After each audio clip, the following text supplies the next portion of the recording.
Հարգելի հեռուստատողներ, այսօր հեռանկարի հյուրն է տարածաշրջանային հարցերով փորձագետ, արևելագետ Արմեն Պետրոսյանը, բարև ձեզ, պարոն Պետրոսյան, շնորհակալ ենք մեր հրավերը ընդունելու համար։ Միացյալ Նահանգների կոնգրեսի ներկայացուցիչների պալատում ներկայացված է օրինագիծ Հարավային Կովկասում էսկալացիայի կանխարգելման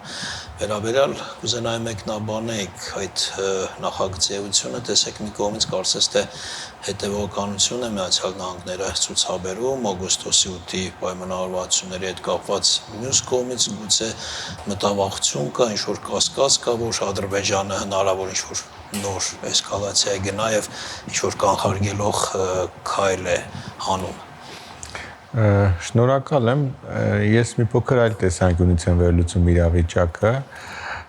մենք փաստացի ունենք երկու օրակարգեր հայ-ամերիկյան հարաբերություններում, ընդ որում այդ երկու օրակարգերն էլ երկու կողմից էլ այսպես երկակի են։ Հիմա բացատրեմ, այսինքն մի կողմից մենք ունենք Հայաստանի Հանրապետության եւ Ամերիկայի Միացյալ Նահանգների միջև միջպետական հարաբերությունները, որոնք վարվում են ուղիղ երկու երկրների կառավարությունների միջև, մյուս կողմից ունենք Սփյուռքի կողմից տարվող օրակարգը ազգային կառույցների կողմից, ավանդական կառույցների կողմից, Հայդատի գրասենյակի, Դաշնակցության ամերիկյան գրասենյակների կողմից, որտեղ ուրեմն տեսնում ենք բնականաբար բովանդակային տարբերություններ մոտեցումների, այսինքն Հայաստանի Հանրապետության մոտեցումները թե Միացյալ Նահանգների հետ քաղաքականության մասով, թե տարածաշրջանի մասով բովանդակային առումով այլ են,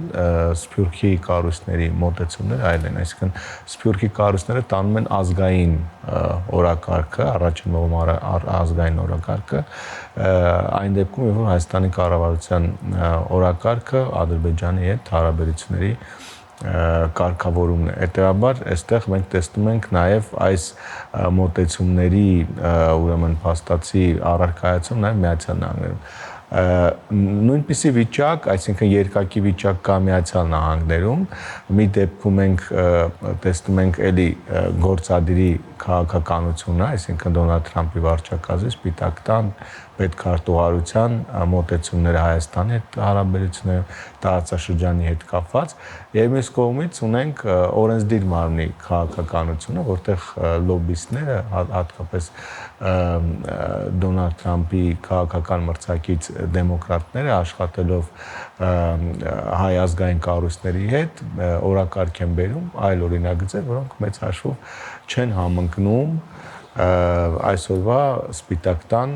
քաղաքականության, Սպիտակ տունը ուղիղ կերպով կապ ունի թե Հայաստանի, թե Ադրբեջանի կառավարությունների հետ եւ փաստացի ձեր, եթե փորձեմ այսպես մի փոքր այլ կարծիք հայտնեմ ձեր նշածին,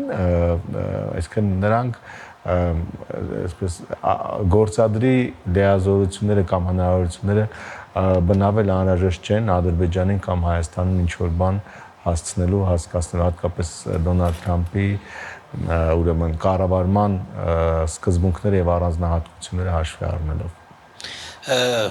Ձեր կանխատեսումներում այսպիսի բան կա, որ թշնամական խոսույթը Ադրբեջանի առաջիկայում նվազելու է, բայց առերևույթ առայժմ կարծում եմ դա չի երևում։ Այդ լավատեսությունը որտեղից է գալիս։ Դուք որտեղ եք թշնամական խոսույթ տեսնում։ Ես անկեղծ ասած թշնամական խոսույթի ակնհայտ նվազում օգոստոսի 8-ից հետո տեսել եմ։ Եթե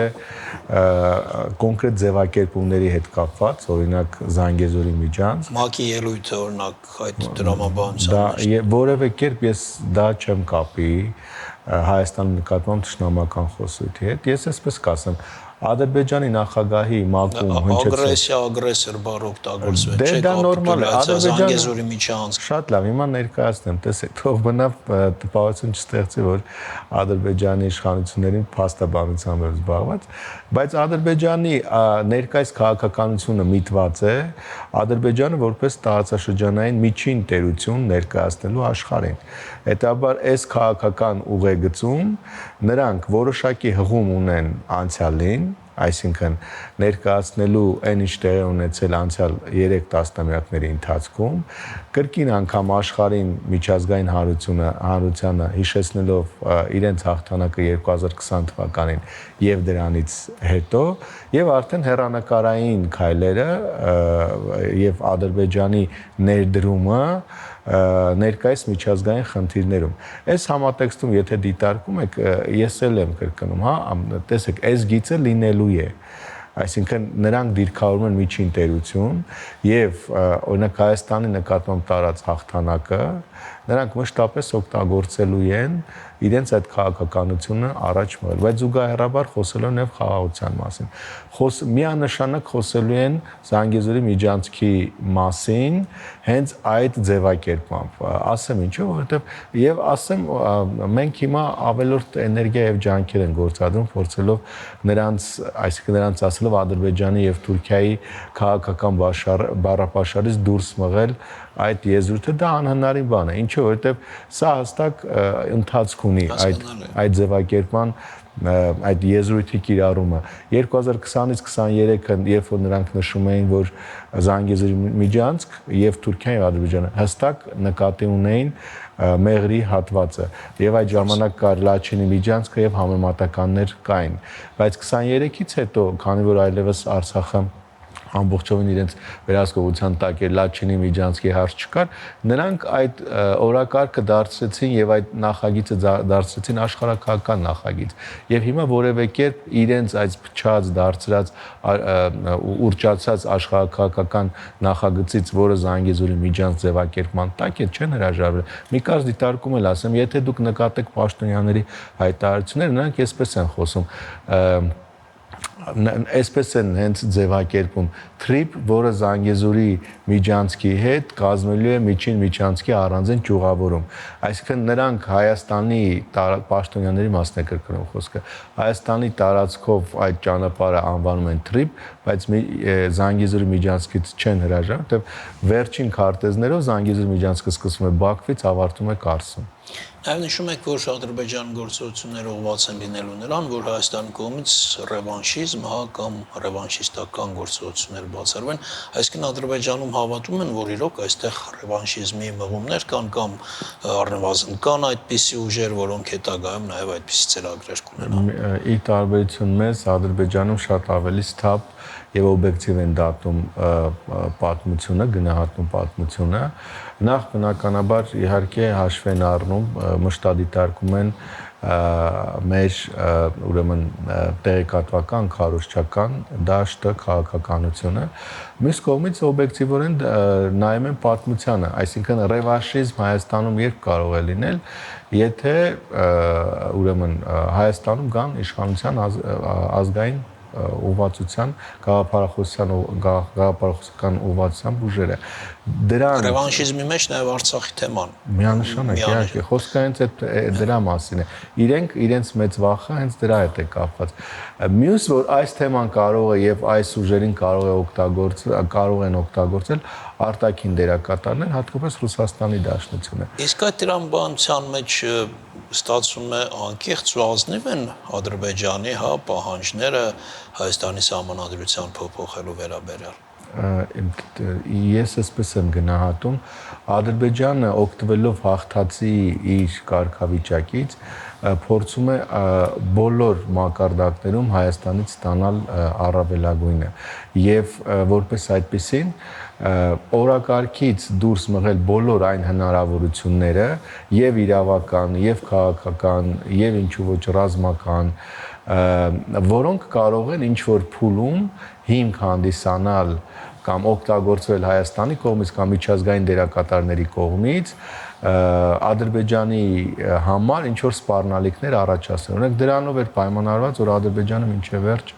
այսպես պնդեց ԵԱՀԿ Մինսկի խմբի լուծարման ուղղությամբ, որովհետև դա էլ միջազգային ձևաչափ էր, որը զբաղվում էր այս խնդրով։ Ճիշտ է, այս պահին ինքը կենսունակ չէր, բայց չէր բացառում, որ ինչ որ պայմաններում, ինչ որ արտաքին դերակատարներ փորձեն օգտագործել դրա հնարավորությունը եւ նույնը արդեն սահմանադրության մասով։ Եթե թշնամական խոսույթը Հայաստանի հանդեպ նվազելու է, բայց գիտենք չէ, Ադրբեջանին միշտ այդ արտաքին թշնամին կամ արտաքին թշնամու կերպարը պետք է։ Ով պետք է այդ տեղը հետո լրացնի։ Ադրբեջանում շատ մեծ վախ կա եւ արդեն ակնհայտ է, որ այդ վախը արդեն ակնհայտ կերպով երևում է նաեւ մեդիա դաշտում, փորձագիտական խոսույթում, ինչու ոչ նաեւ քաղաքական ռետորաբանության մեջ, եւ դա հիմնականում Ռուսաստանից եւ Իրանից հնարավոր վախերն են։ Տեսեք, երբ որ նույն Ալիևը վերլուծելով Հայաստանի ներքաղաքական իրավիճակը նշում է, որ հաջորդ տարի Հայաստանի խորհրդարանական ընտրություններում հնարավոր է արտաքին մեծ ազդեցություն, դա որոշակի առումով խոսում է հենց Ադրբեջանի վախերի մասին, որովհետև Ադրբեջանում շատ լավ հասկանում են, որ եթե արտաքին ազդեցություն եղավ եւ արտաքին ազդեցություն էլ կանխատեսել է, որ Ռուսաստանից է լինելու, այստեղ արտաքին ազդեցության իշխանապողության պարագայում միանշանակ օրակարգ են գալու այն հարցերը, որոնք այդ արդեն մի քանի տարի Ադրբեջանը փորձում է ամեն կերպ լուծել տարբեր ձևաչափերով, տարբեր եղանակներով Հայաստանի գործող կառավարության իշխանությունների նկատմամբ ճնշումներ գործադրել։ Ռուսաստանն ու Իրանն են այդ, վախերի, այո, բայց այդ դեպքում Ադրբեջանը գործ կունենա մեծ տերությունների հետ, եթե այն ժամանակ հայն էր այդ թշնամու կերպարը փոքր Հայաստանը, որին Ադրբեջանը թե բնակչության թվականակով էր գերազանցում, թե տարածքով, թե եւ այլն զինուժով, ես չգիտեմ, հիմա երկու հզորների որքանով ժողովուրդ այդ կերպարը կընկալի թշնամու։ Արդեն իսկ նման քարոզչություն ընթանում է, ընդ որում վերջին 1 տարվա ընթացքում բավականաչափ ակտիվ, 1 տարի չէ, բայց գոնե 10 ամսվա ընթացքում բավականաչափ ակտիվ կերպով եւ ասեմ, որ հասարակական մակարդակում եւ Ռուսաստանի եւ Իրանի նկատմամբ այդ որպես թշնամի, որպես հիմնական սպառնալիքի ակունք, այդ ուրեմն քաղաքականությունը իր ազդեցությունը տալիս է, թողնում է, բայց ես ուզում եմ կրկնել, այնուամենայնիվ թող մեզ մոտ էլ պատրանք չունի, որ Ադրբեջանը շատ հեշտությամբ եւ ադրբեջանական հասարակությունը եւ ադրբեջանի իշխանությունները հրաժարվելու են։ Պարզապես այս պահին իրենք այլ օրակարգ ունեն, իրենք ունեն իրենց օրակարգում Հայաստանի հետ հարաբերությունները կարգավորված պահել, դեռևս որոշ գործընթացներում փորձել հասնել մաքսիմալ արդյունքների, դա եւ թրիպի հետ կապված բանակցություններն են եւ սահմանազատման գործընթացն է,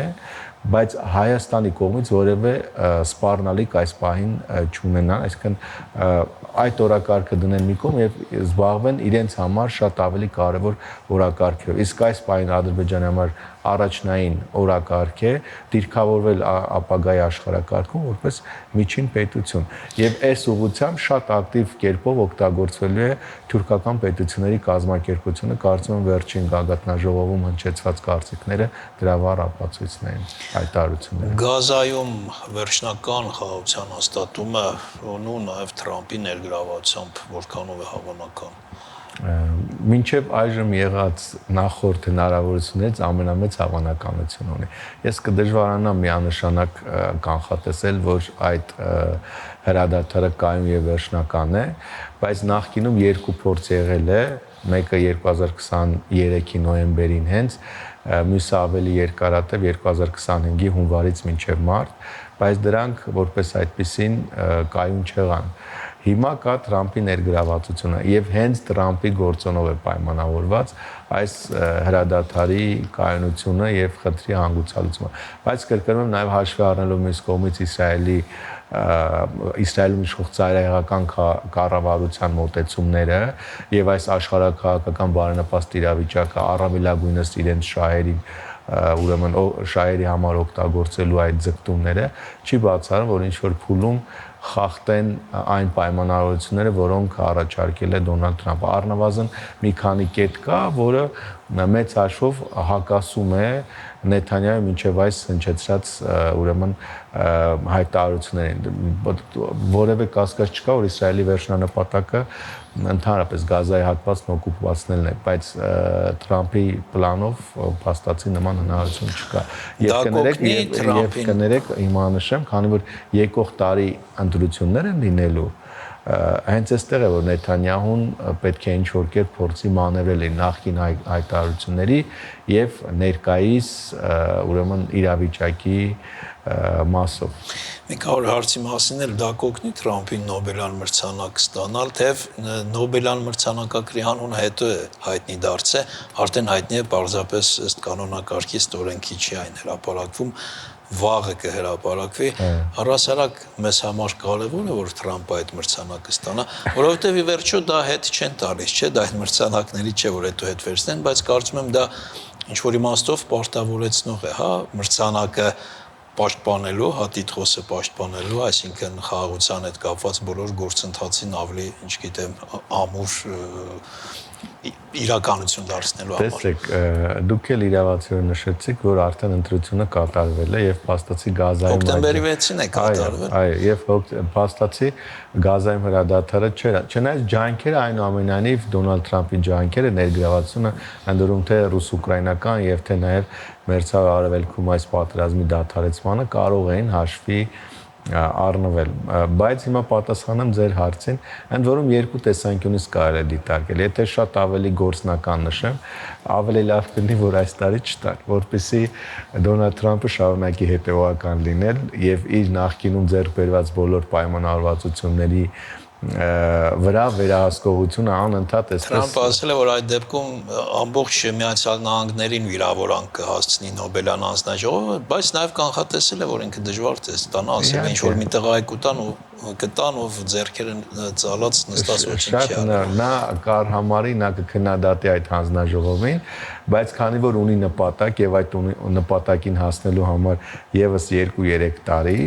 նա եւս 3 տարի կարծում եմ բոլոր ջանքերը կգործադրի, որպեսզի հասնի այդ նպատակին, իսկ այդ համատեքստում մեզ համար շատ կարևոր, որտեղ ինքը երբ որ անընդհատ թվարկում է իր մասնակցությամբ հենց իր ջանքերով հաստատված խաղաղությունները մի քանի հակամարտություններում, նա այդ հակամարտությունները թվարկելիս եւ ամեն անգամ թվարկելիս պետք է այնպիսի իրավիճակում թվարկի, որ որևէ մեկը չփորձի նրան հակադարձել։ Եվ հանձնաժողովն էլ գուցե շատ լուրջ չի վերաբերի, այդ դեպքում Թրամփին առասարակ խաղաղասիրական, այսպես ասած, գործնեությանը Թրամփի։ Շնորհակալություն հետաքրքիր զրույցի համար, այսքանը հարգելի հեռուստատողներ, մեր հյուրն էր Արմեն Պետրոսյանը։